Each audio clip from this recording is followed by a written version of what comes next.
Hey, this is Ryan Phillips here. This is my round two game of the Southern Nevada qualifier. I had the white pieces against Tom Brownscombe, and we both had 1 point going into this round, so I knew this would probably be an important game for the tournament situation. I just played Tom recently at the Mind Sports International, and I won a nice game against Tom.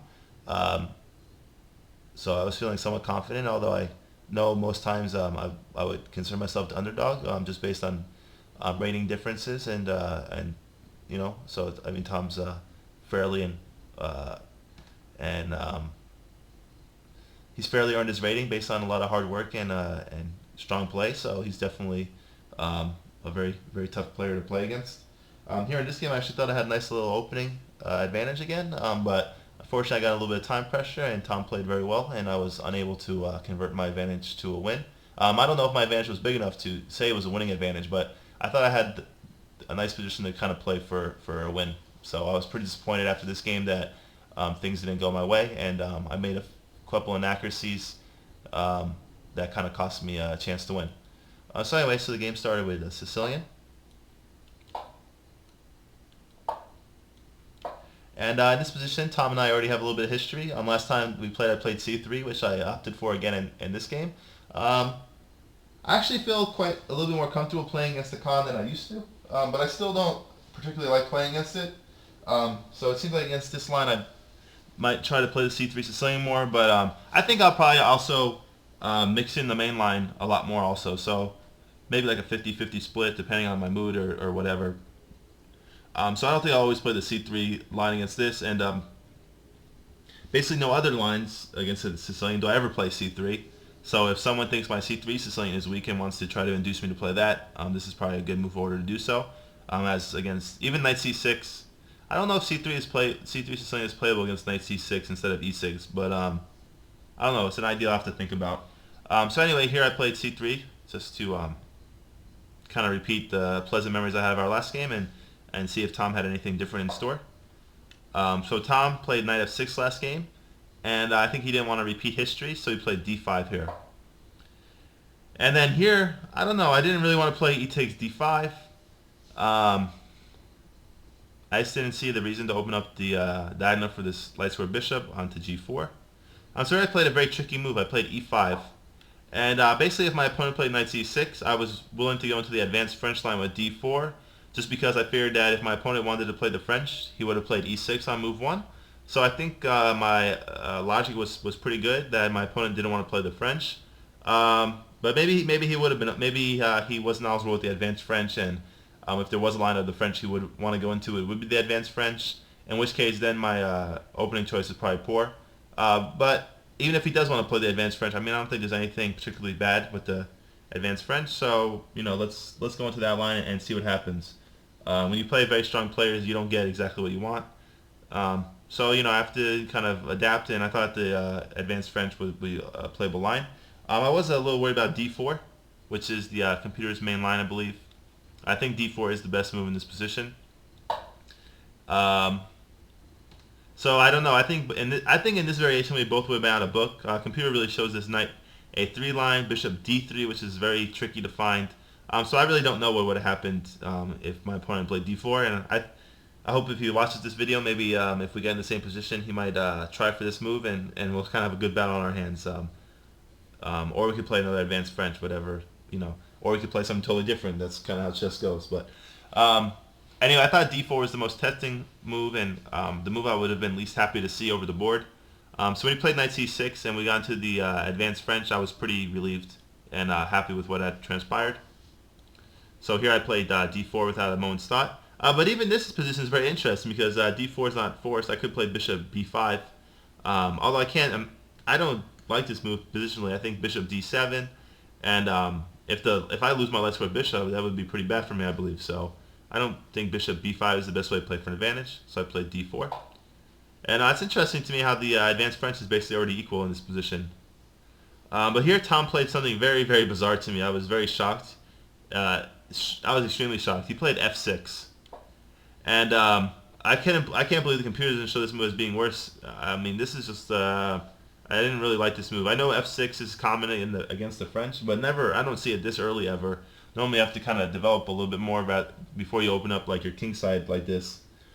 So the computer again shows bishop b5, which I still do not like this move. I thought bishop d3 was the most logical move, just taking control of the g6 square and then hoping for some tactics maybe with queen h5 in the future. Whereas if after g6 I could just take and exploit the nasty pin on the h file. So I thought bishop d3 was a natural developing move, and now I'm able to castle next move also. So I was pretty happy with my position. Here Tom played queen c7. And I think I found a nice pawn sack in this variation with after castle. So we saw take. And here I liked knight takes a lot better than the computer's recommendation, although I guess the evaluations are even now. And now knight takes e5 jump. So after the computer gets some time, it changes. But I like knight takes e5 a lot more. I thought this was better than locking in my pieces with this take. I mean, this e5 pawn is a nice wedge in my opponent's position. But I thought knight takes e5 is nice because I'm basically threatening queen h5 immediately, and I think I'm making it difficult on my opponent already. And now d takes e5 is computer's first choice, so it was a tough decision, but I thought knight takes e5 was to my taste. There was one line in particular. I think after take, yeah, this queen h5, so I wasn't worried about that. So yeah, I thought knight takes e5 was good. And then my opponent played knight takes e5. And then here the computer like d takes e5. But I decided to continue my development, which maybe was not the best choice. Maybe just d takes e5, sacrificing the pawn was perfectly fine for me. And then, I don't know, after here, queen h5 check. I wonder if bishop f5 probably looks better than actually is. I don't think this move does much. Maybe it's e5 or something, or knight f6 after this. Yeah, and this is just this is all glitz and no glamour here. This is just a move that looks good maybe, but doesn't do much. So kind of like the Anna Kournikova move of chess. Anyway, so this line would have been interesting, but I opted for bishop f4 actually in this position. So just pinning the knight, and after knight f3 check, I take with the queen and protect the bishop. So this is kind of similar to my game against Stan Vaughan actually in some ways. So this is kind of a nice little resource to have in the French I discovered. And after knight takes d3 and I win the queen, there's nothing for this knight to do. I mean, if knight takes b2, my queen easily gets away, and I'm just up a queen for 2 pieces and a pawn, which should be enough to win, of course. So here Tom played queen to b6, just attacking my b2 pawn. There's really nothing I could do to protect it since I'm down a piece in this position. I have to get my piece back. So I played bishop takes e5, which again I thought was a little bit better than d takes e5. I know this e5 wedge can be a pain. I just didn't think it was particularly great in this position because then my bishop at f4 is kind of not doing anything too active, and I don't know. I just like d takes bishop takes better. I guess d takes e5 has this nice benefit of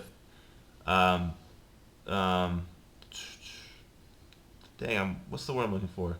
It doesn't allow the knight to go to f6, but there's a nice vocab word I wanted to use there, and I cannot think of it. So I had bishop takes e5, and then queen takes b2, which, I mean, I think if Tom... I mean, he can interpose c4 first, which is probably the better way to play, just to kind of block up the position a little bit since he's behind development. But queen takes b2 is natural based on his play. And here I played knight d2, which I think was either this move or queen h5 is the only logical moves in the position, I think. Everything else is just very bad. And then here, if my opponent plays queen takes c3, I think I had a really nice resource which the computer found with bishop b5 check. This was a very interesting line when I saw this. Bishop d7. And then here I thought the computer was showing I could play knight e4 actually, which is a very nice move, I believe. And the idea is if pawn takes, I then have d takes c5, and the bishop on e5 is hitting the queen, and the queen is also hitting the bishop on d7, and there's no adequate way for the queen on c3 to add an extra protector to this bishop on d7, so my opponent's just busted. For example, queen d3 loses just to bishop takes d3, so there's no way for the queen to cover the bishop, so this would have been a very, very nice line which the computer found. And I don't think I want to get to the point where I could find these moves where it's like, okay, I have some pressure on my opponent, I could feel that. I mean, let's look for some cool tactics and see what happens. So hopefully in the future, if I get in a position like that, I could find a move like that. And I definitely was not expecting Tom to play queen takes c3 here, though. Anyway, I mean he's already so far behind development. I couldn't see him just opening up more lines to his position.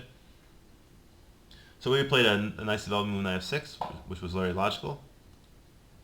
And here I missed the best move. I think if I had this position again, I would. And I mean, now after seeing what the computer said, I would have more strongly considered c4. I think this is a good move, just opening up the position.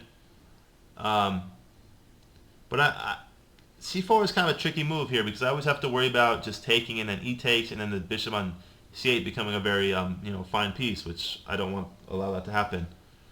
But I guess opening up the position when you have this kind of leading development is very wise. So I think c4 was the move to play here. So what's the computer showing here? So queen c3 looks like a tricky move. Let's say bishop e7. That seems like a more human move to see. So c takes, e takes, and rook b1. Queen takes, d takes c5.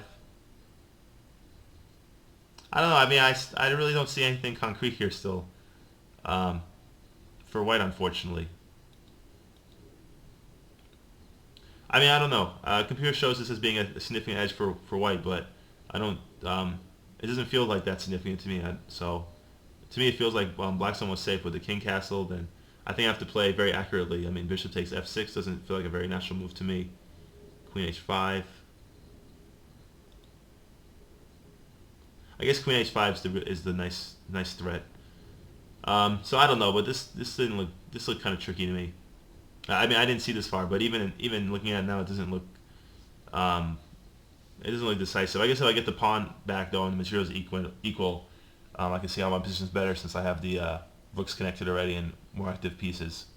But I think this is a kind of hard line to follow anyway.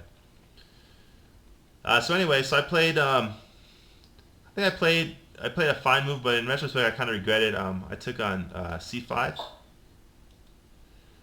And I think this kind of helped my opponent's development. So bishop takes. And my initial idea was to play knight b3, which I ended up rejecting because I didn't really like the feel of my knight on b3. I thought it was kind of out of place. And it does do a good job attacking the bishop, of course, and disconnecting the queen from getting back to the king side, which Tom ended up playing. But I don't know, it just felt like my pieces were not well coordinated after this move. So that was my initial idea, was to play knight b3, and for some reason I rejected it. But I played this move queen e2, which I was really content with this move actually, but apparently this is not a particularly good move. And the idea was just to play something that protects this bishop on e5, so I could play c4 next move. Unfortunately, it's not really as good of a threat as I thought it was. So that happens. So anyway, after queen e2, my opponent played queen b6. And I played rook a to b1. So just gaining a tempo here and getting my rook onto a half-open file so the light square bishop has trouble developing. And then here we saw queen d8. And I think these are really positions I need to work on. So I saw, in my mind, I had full compensation for the pawn. Castle, my rooks are connected. I have a lead in development. Most of my pieces are on nice squares. I think the bishop on d3 and the bishop on e5 are good pieces. The knight on d2 is not particularly active at the moment, but I thought if I get to knight to f3, that's a fine piece as well. The c3 pawn is a little weak, but I could use that for a c4 push at some point. So yeah, I thought I had full compensation for the pawn, but yet I still kind of panicked a little bit and realized, oh, I'm down a pawn. I better do something. So here I think I kind of came up with not a good plan. I played rook fd1, which I don't like this move at all. I didn't want to play this move during the game even because I knew the f2 pawn has a good chance of being weak, especially when black castles, they have a half-open f-file, and then a move like knight e4 or something, and then this f2 pawn is very difficult for me to defend. So already I didn't like this move because I thought this rook on f1 was an important defender. But I kind of justified it by saying I have the rook lined up with the queen, and I wanted to play c4. I thought that was my last kind of opportunity to put some pressure on my opponent's position. But unfortunately, it just doesn't quite work out for me, and I think my plan was just faulty in this position. So I think I had a good opening, but I think I blew it by playing some inaccurate moves. So I gave Tom a chance to castle here, and now after this, I think Tom's perfectly fine, which the computer shows. Yeah, so he did a good job of getting out of the bind that I put him in, and then he kind of contributed to that himself, of course. So here I played c4, and then Tom played a very quiet move here, which shocked me. He played b6, which computer likes. I guess the idea is to maybe develop the bishop to a6 or b7, and of course provide some protection to the c5 bishop. But I didn't honestly think he had time to play kind of a slow move like this. So I think it just shows how much of my initiative totally vanished. So I obviously did not handle the a significant part of this game well. So c takes d5, which again is probably another bad move. E takes, and now the bishop can come to g4. So yeah, c takes d5 was a very bad move. I was already getting some time pressure, and my position collapsed pretty quickly after this. So I went from having a very nice position to having a very bad one. So I played knight f3 here. h3. I looked at h3, which I think was a very important move to consider, and there was something I didn't like about it. I can't remember now. Maybe I just thought it was too slow. So I played knight f3 here. And then Tom played this nice move, bishop g4. So now basically I don't even really have much of a lead in development. Once the queen moves, his rooks will be connected, and I think his minor pieces are just as well placed as mine, if not maybe even a little better, to be honest. So I didn't really handle this too well. So here I played bishop c4, just exploiting the pin on the d file and trying to win the d pawn. Tom played very quickly king h8, just getting out of the pin. And then here bishop takes f6, of course, deserves consideration. I don't know. I didn't like this move too much, so I just thought there's not much I could do about my I just thought my bishop on... I thought my knight on f3 would just be very vulnerable here. And I thought he'd probably have a good chance of doubling up my f-pawns, which I of course didn't like, and just going to a pretty nice little endgame. So I ended up not playing bishop takes f6. I went with probably a worse move. I went h3. And then here he took. And I took. And yeah, here my position is very bad. So now he played this nice move, Tom, queen e8. And I probably should have played bishop b5 here, but again, I was in pretty bad time pressure. The first 2 rounds of the tournament were a game in 60, unfortunately, which everyone knew ahead of time, so I'm not complaining about it. But it was a faster time control than the game in 90 that we're accustomed to, and that kind of happened from game 3 on in this tournament. So the first 2 rounds were game in 60 with a 5-second delay, and then we switched to game in 90 with a 5-second delay. So anyway, so here I played bishop takes d5, which is just loses on the spot. And I just totally missed that after rook takes d5. Tom has this nice move, queen g6 check, forking my king and my rook. So here I think I tried to throw in a desperate move here. What did I play? I played bishop takes g7. I don't know if I had anything much better. I don't know, apparently the computer likes his rook takes d5 move still, which I'm not sure why exactly.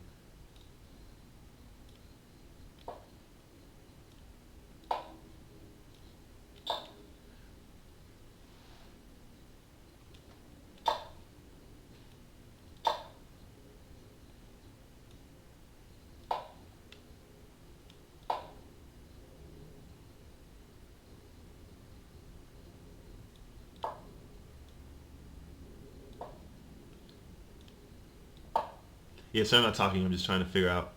Actually, the queen has to come back in this line? That's interesting. What about, well, just here. Is that not good? I don't know, maybe if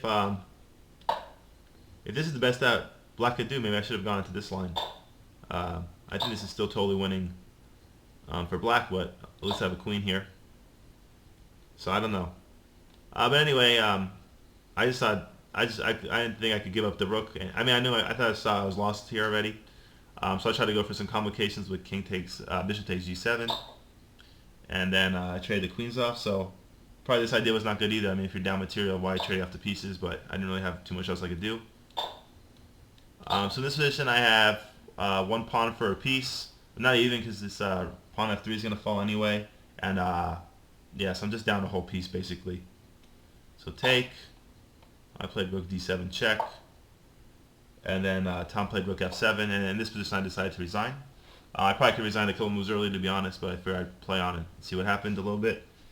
So yeah, Tom won a nice game here. I have to admit though, I was I feel like I squandered the opportunity. I thought I had Tom on the ropes at the opening, and I think I could very easily could have had a 2-0 start and also a 2-0 lifetime score against Tom, which I'm sure he would not have been happy about. But now we're 1-1, and I had White both the games, so he kind of has the upper hand now, I'd say, in our head-to-head little matchup. But he's a good player, Tom, so no shame and absolutely no shame splitting games with him. And I think Tom had it was very unfortunate he didn't win the whole tournament. So um, I'm realizing I'm getting closer and closer. I lost to the players who finished 1 and 2 in the tournament and beat everyone else. So I feel like I'm getting.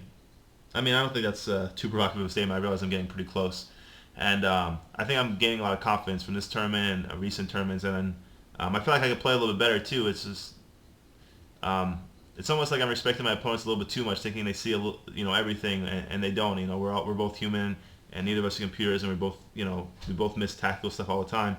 So just kind of finding moves like C4, moves that kind of open up the center when I have to lead development, just general principles like that. I think I can still do a little bit better job with that, and I think once I do that, I think my results will be a little bit better. So, but I wasn't disappointed in my effort. I mean, I thought I gave a good effort, and I wasn't too disappointed in my play. I thought my play was decent. I was a little disappointed. I got some time trouble and made some bad moves after that. But all in all, I thought there was a lot of positives I could take out of this game. And the negatives that came from the game, I think I could learn from rather quickly and kind of use that to improve. So anyway, thank you for watching. This is Ryan. Let me see if I can actually give... It's really hard to write it with a mouse. Let me see if I can give a relatively decent signature. No, that N looks nasty. Ryan, nope. It's really hard to write cursive with a mouse. So please give me slack. Although I must admit my handwriting is not the best anyway. Apparently you just can't give a dot. I want to give a dot. Alright, there we go. Anyway, so this is Ryan Phillips signing off. Thank you so much for watching and hope you enjoyed the video.